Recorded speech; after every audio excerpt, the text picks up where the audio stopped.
There is only one truly serious philosophical question, and that is suicide. Judging whether life is or is not worth living amounts to answering the fundamental question of philosophy.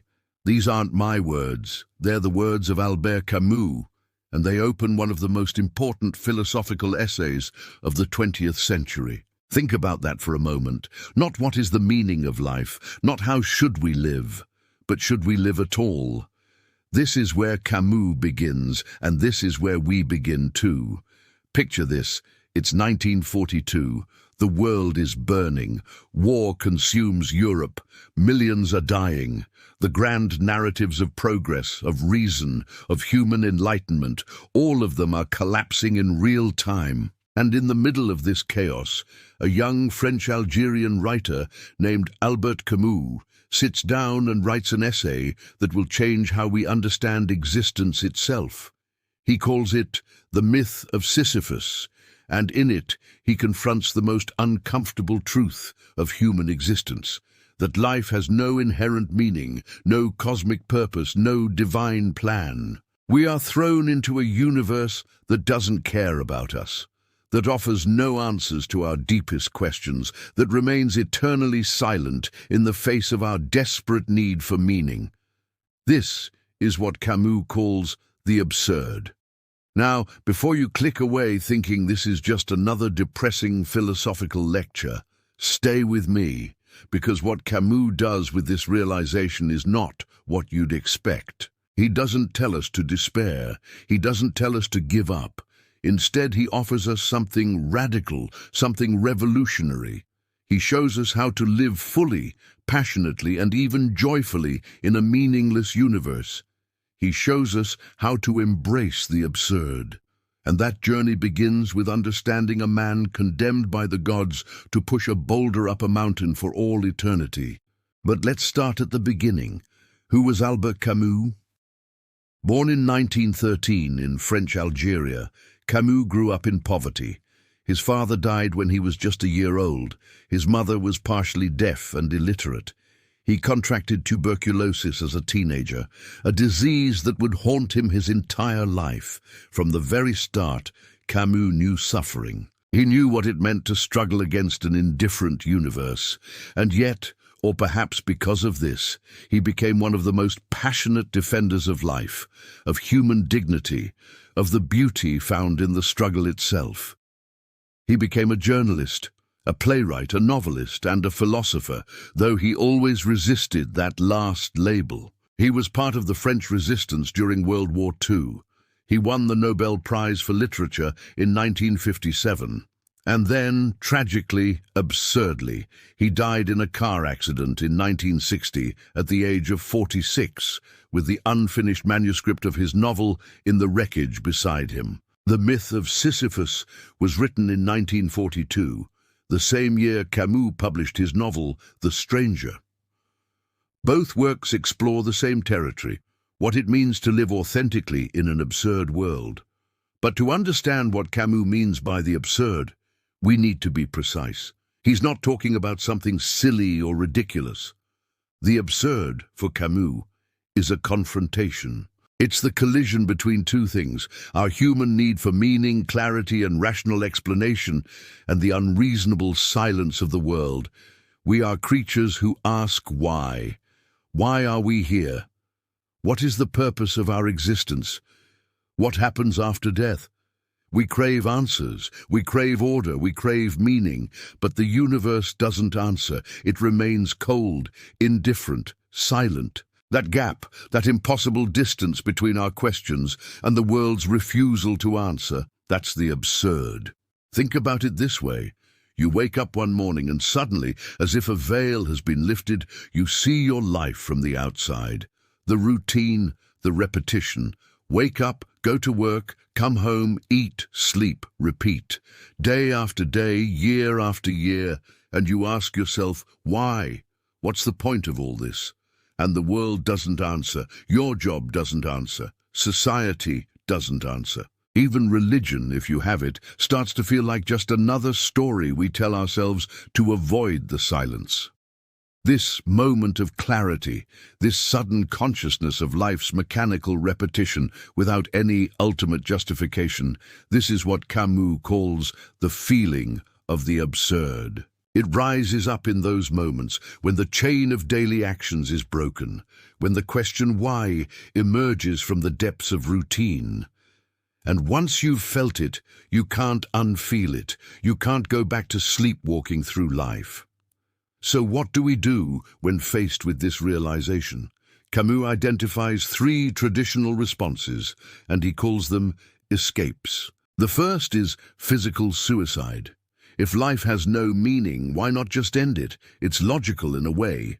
If the equation doesn't work, eliminate one of the variables. But Camus rejects this absolutely. Suicide, he argues, is a confession. It confesses that life is too much, that it's not worth the trouble. But suicide doesn't solve the absurd. It eliminates one of the terms of the confrontation. The absurd requires both our consciousness and the silent world. Destroy consciousness, and you haven't answered the question. You've just refused to answer it. The second escape is what Camus calls philosophical suicide. This is more subtle, more insidious. Philosophical suicide is when you leap into hope, into faith, into any system that promises to dissolve the absurd by giving you ultimate answers. Religion is the most obvious example. God gives meaning.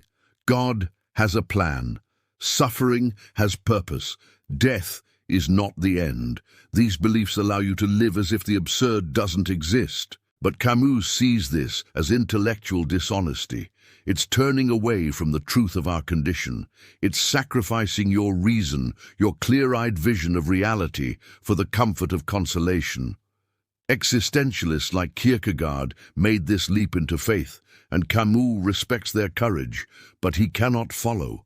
He will not trade lucidity for hope. He will not escape the absurd through illusion. The third traditional response is distraction. Lose yourself in pleasure, in work, in entertainment, in anything that keeps you from thinking too deeply about the silence. This is probably the most common response in modern life. We stay busy, we consume, we scroll. We never stop moving because if we stop, we might have to face the emptiness. But this too is an escape.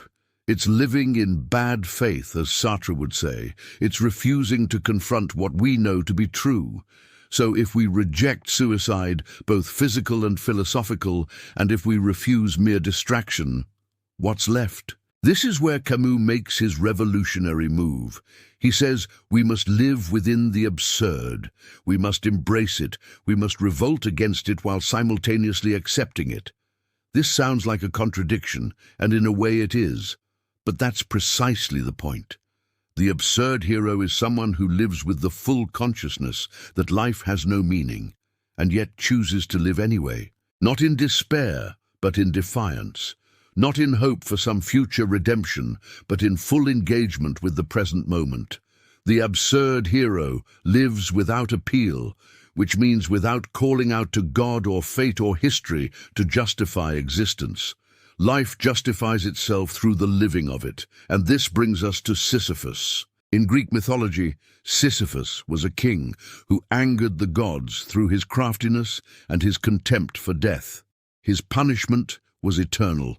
He was condemned to push an enormous boulder up a mountain, and every time he reached the summit, the boulder would roll back down, and he would have to start again. Forever.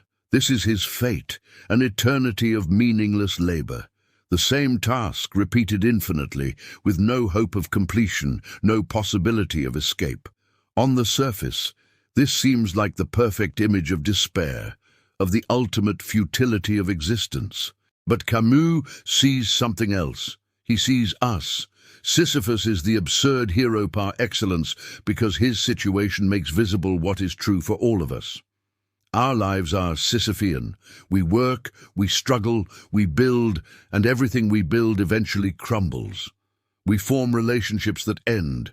We create things that decay. We live knowing we will die, and there is no escape from this structure. We are all pushing our boulders up our mountains.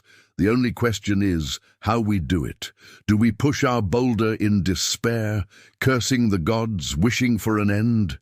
Do we push it in denial, telling ourselves stories about how this boulder is actually going somewhere, that there's some cosmic warehouse at the top where all boulders are stored with purpose? Or do we push it with full consciousness, accepting the absurdity and finding our freedom in that very acceptance? Camus chooses the third option, and here's the crucial moment in the essay. Imagine Sisyphus at the bottom of the mountain. The boulder has rolled down once again. He pauses, he watches it settle, and in that moment, he is conscious. He knows exactly what his fate is. He knows the boulder will roll down again. He knows this will never end, but he also knows something else. He knows that this is his boulder, his mountain, his fate. And no God, no external power can take from him the meaning he chooses to give to his struggle. In that moment of consciousness, Sisyphus is free. He is separated from his rock, even if only for a moment. He stands outside his fate long enough to see it clearly, and in seeing it clearly, he becomes its master. The struggle itself, Camus says, is enough to fill a man's heart. One must imagine Sisyphus happy. This might seem absurd in itself. How can someone condemned to eternal meaningless labor be happy? But Camus isn't talking about happiness in the conventional sense. He's talking about something deeper. He's talking about a life lived with full intensity, with complete presence, with passionate engagement in the here and now. Sisyphus is happy not despite his fate, but because he has accepted it, because he has stopped hoping for something else, and because in that acceptance he has found his freedom.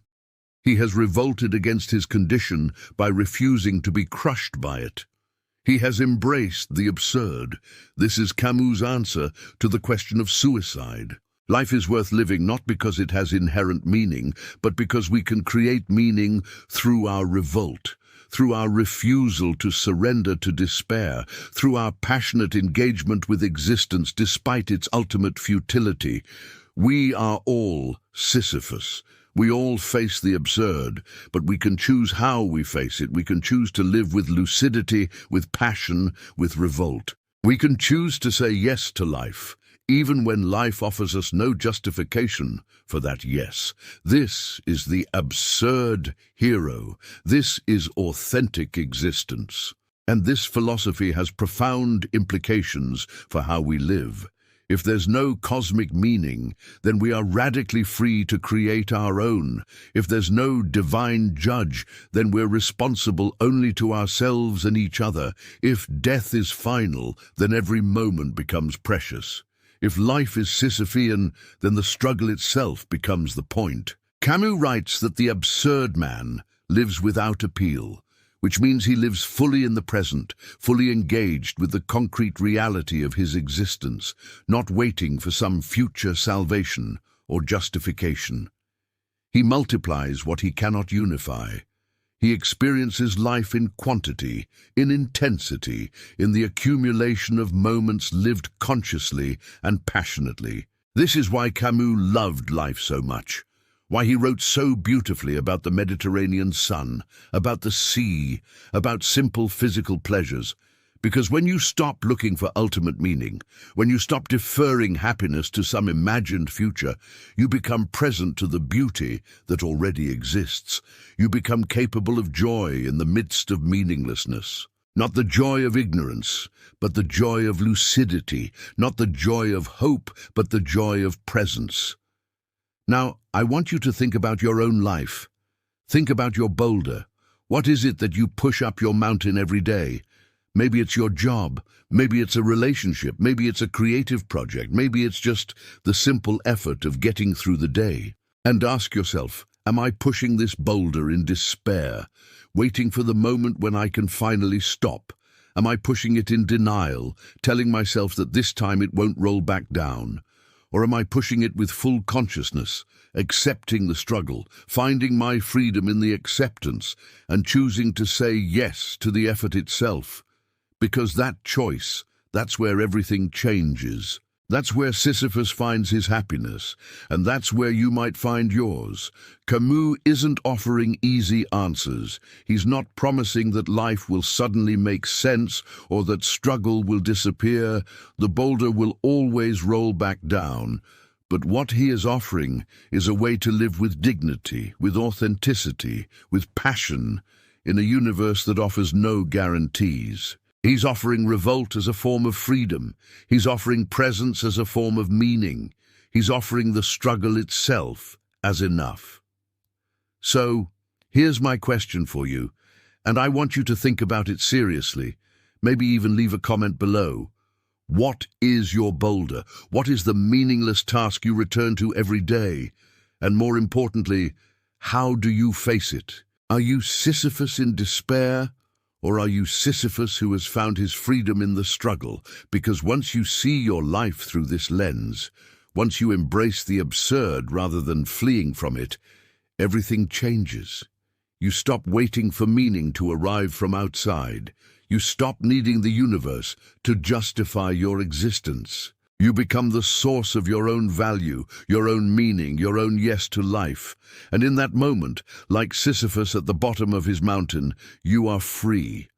One must imagine Sisyphus happy, and one must imagine you happy too, pushing your boulder, living your absurd life, revolting against meaninglessness through the simple act of continuing, of choosing life, of saying yes. This is Camus. This is the philosophy of the absurd. And this is just the beginning.